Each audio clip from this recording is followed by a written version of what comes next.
All right. Well, what do you actually say when you call up a referral partner for the first time?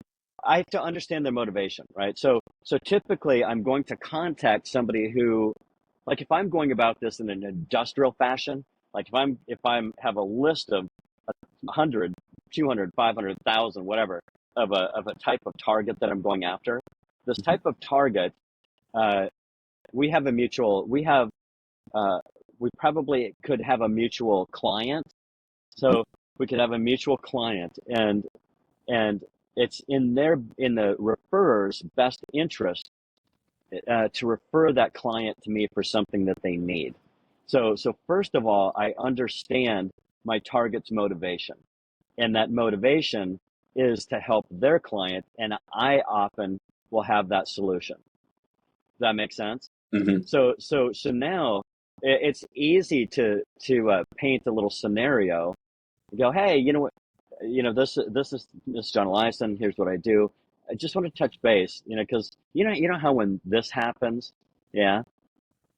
What do you do? Do you have a, what because sometimes when a problem comes up, uh, if that referral partner doesn't have a solution, they may leave the referral partner to find some other company that does the same thing that can provide maybe what I provide.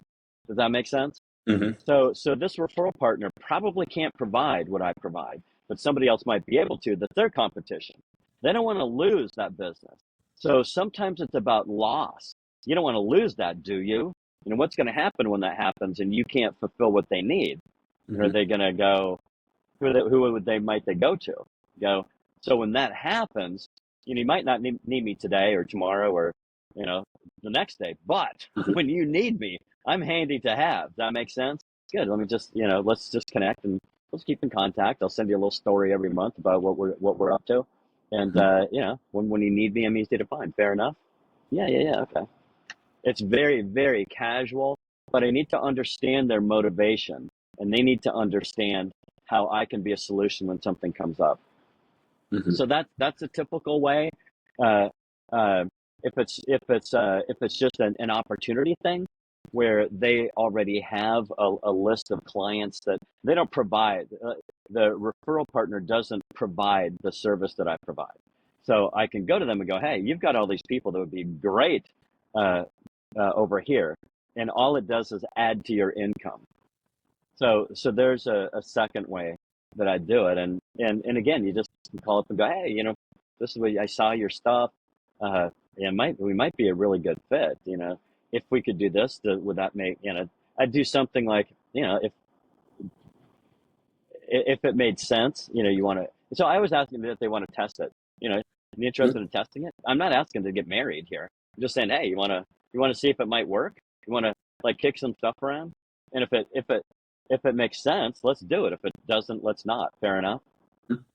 So that's a tie down, right? And Hmm. it's very light.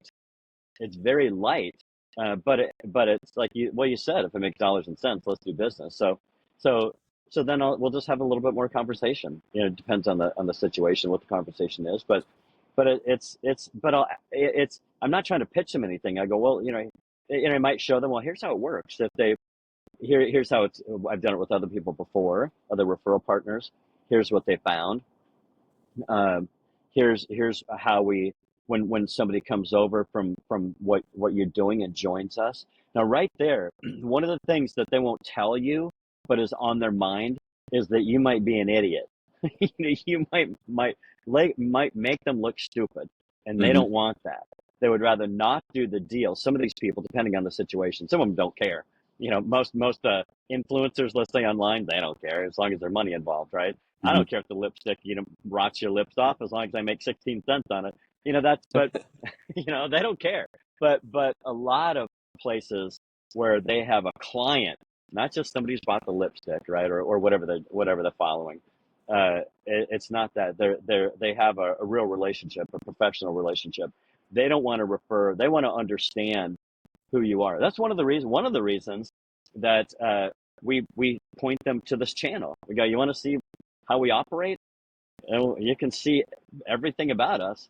I mean, not everything about us, but you can see how we how we think about things and how we react. You can kind of anticipate what it might be like to do business with us. And then we have our own conversation like this, and we kick stuff around, and then it's like, let's just test it. Let's just test it. If it makes sense, if it works, then let's do a whole bunch of it. You know, because maybe I don't want to do it with them either. It's not. This is the Hmm. two-way street. That makes sense. So That's you actually, asked, what do I say to a referral partner? My answer was, well, it depends what you're asking them, and I'm mhm. not going to tell you exactly what we do because my salespeople would show up and as a lynch mob and hang me. What you're teaching them our stuff now is already that challenging enough.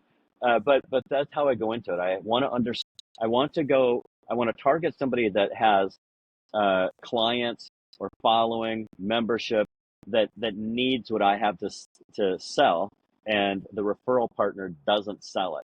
And either if they don't sell it, they might lose the customer, or it's just straight up to their advantage for us to work together and for them to add in another source of revenue, which by the way is passive, and they Mhm. don't have to do much. Just send them over here. I'll take care of it. Don't you don't need to worry your pretty little head about it. Send them over here, and I'll take care of everything. And you just collect the money. And if we want to do something now and again for them together, then we'll do that.